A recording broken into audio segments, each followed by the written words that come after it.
नमस्कार दोस्तों, हमारे चैनल पर आपका स्वागत है। तो आज हम सेक्शन 30 देखने वाले हैं। लेखीवाल का दायित्व बताया गया है, नेगोशिएबल इंस्ट्रूमेंट देख रहे हैं।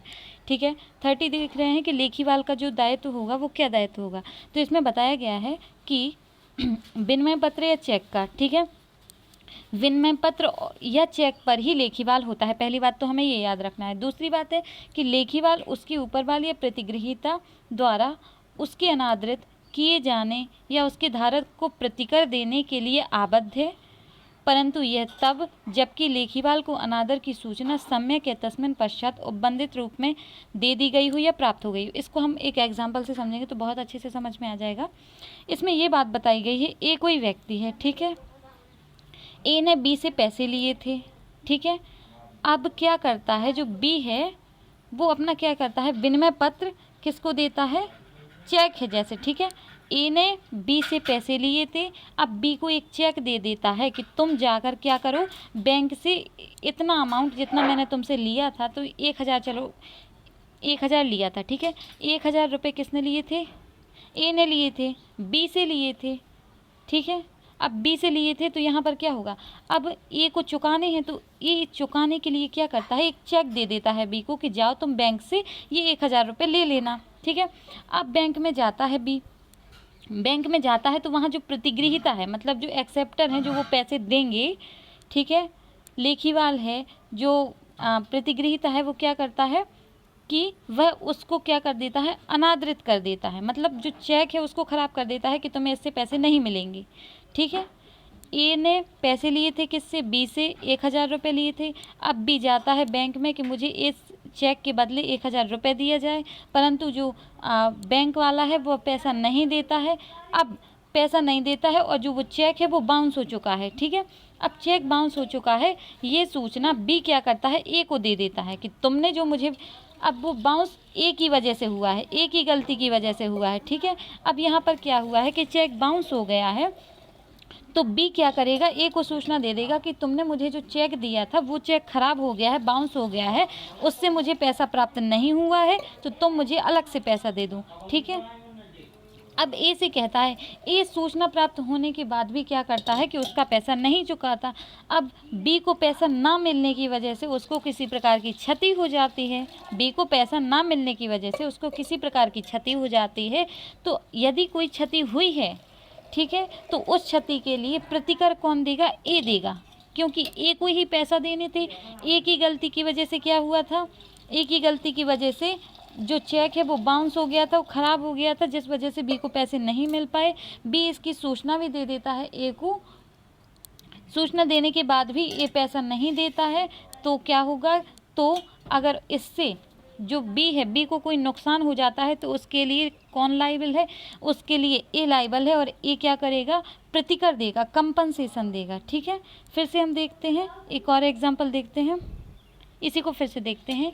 ए को क्या है, ए ने बी से 1000 रुपये लिए थे, ठीक है, ए ने बी से 1000 रुपये लिए थे। अब ए को बी के पैसे चुकाने हैं, ए को बी से पैसे चुकाने हैं, तो वो एक चेक देता है बी को कि तुम सी नामक बैंक में जाके इसको इससे पैसा प्राप्त कर लो। परंतु जब वह सी नामक बैंक में जाता है बी, तो उसको ये सूचना दी जाती है, अनादृत कर दिया जाता है उस चेक को। अब चेक अनादृत हो गई, मतलब ख़राब हो गई, बाउंस हो गई, जिस वजह से बी को पैसा नहीं मिल पाया। अब बी को उसका पैसा नहीं मिला, जिस वजह से यदि उसने कोई कॉन्ट्रैक्ट कर रखा, कुछ भी वजह से बी को अब किसी न किसी प्रकार की क्षति हो जाती है, ठीक है। अब अनादृत हो गई है चेक, जो चेक बी को मिली थी वह ख़राब हो गई है। अब वो ख़राब हो गई है, ऐसी सूचना बी ए को दे देता है, खराब होने की सूचना बी ए को दे देता है, और ए को सूचना प्राप्त होने के बाद भी ए जो है वो पैसा नहीं देता है बी को, और ऐसा पैसा ना देने की वजह से बी को किसी न किसी प्रकार की क्षति हो जाती है। तो यदि किसी प्रकार की क्षति हो जाती है बी को, तो उस क्षति की पूर्ति कौन कराएगा, उस क्षति की पूर्ति ए कराएगा। इसके लिए परंतु यह आवश्यक है कि जो चेक मिली है, चेक के अनादरण की सूचना बी के द्वारा ए को दे दी गई हो, मतलब जैसे धारक है, जैसे लेना है पैसे, उसके द्वारा किसको दे दी गई हो, लेखीवाल को दे दी गई हो। इसमें अब देखेंगे तो जल्दी से समझ में आ जाएगा। विनिमय पत्र या चेक का लेखीवाल, ठीक है, लेखीवाल है कोई, लेखीवाल जो लिखता है विनिमय पत्र या चेक को, उसके ऊपर वाली या प्रतिगृहीता द्वारा, ऊपर वाली या प्रतिगृहीता द्वारा, मतलब जिसे उसे स्वीकार करके पैसे देने थे वो बैंक वाला है, ठीक है, बैंक वाले द्वारा उसको अनादरित कर दिया जाता है। बैंक ने उसको अनादरित कर दिया, चलो एक कंडीशन देख लेते हैं, वो इसलिए अनादरित कर देता है, वो इसलिए पैसे नहीं देता, वो कहता है कि जो लेखीवाल है जिसने तुम्हें विनिमय पत्र या चेक का, जो लेखीवाल है इसने क्या किया है, चेक वाला समझते हैं कि यदि चेक का लेखीवाल है, इसके अकाउंट में तो पर्याप्त बैलेंस ही नहीं है, जब उसके में बैलेंस ही नहीं है तो मैं तुम्हें पैसे कैसे दे दूंगा। तो मतलब किसी न किसी प्रकार से एक ही गलती हो जाए, लेखीवाल की गलती होती है, तो लेखीवाल की गलती की वजह से जो धारक होता है उसे नुकसान हो जाता है। अनादरित किए जाने पर उसके धारक को प्रतिकर देने के लिए आबद्ध है। यदि चेक अनादरित हो जाता है तो उसको क्या है, प्रतिकर देने के लिए आबद्ध है लेखीवाल, परंतु यह जबकि लेखीवाल को अनादरण की सम्यक सूचना या तस्मिन पश्चात उपबंधित रीति से रूप से दे दी गई हो या प्राप्त हो गई हो। इसमें वही बात की गई है कि यदि कोई चेक का लेखीवाल है, जो कोई चेक को लिखता है, ठीक है, वह देता है धारक को, जो लेता है उस चेक को धारण करने का जो अधिकार होता है वह धारक को कहलाता है, ठीक है, धारक को देता है, धारक जाकर क्या करता है, बैंक के पास ऊपर वाले प्रतिगृहीता द्वारा उसको अनादरित कर दिया जाता है, मतलब बैंक वाले उसको अनादरित कर देते हैं, खराब कर देते हैं कि आप कि इससे पैसे नहीं निकाल सकते। तो इसकी सूचना क्या कर देता है, जो धारक जिसे पैसे मिलने होते हैं वो क्या करता है, लेखीवाल को बता देता है कि तुम्हारे अकाउंट में पर्याप्त बैलेंस नहीं है या अन्य कोई कारण है जिसकी वजह से तुम्हारा चेक बाउंस हो चुका है।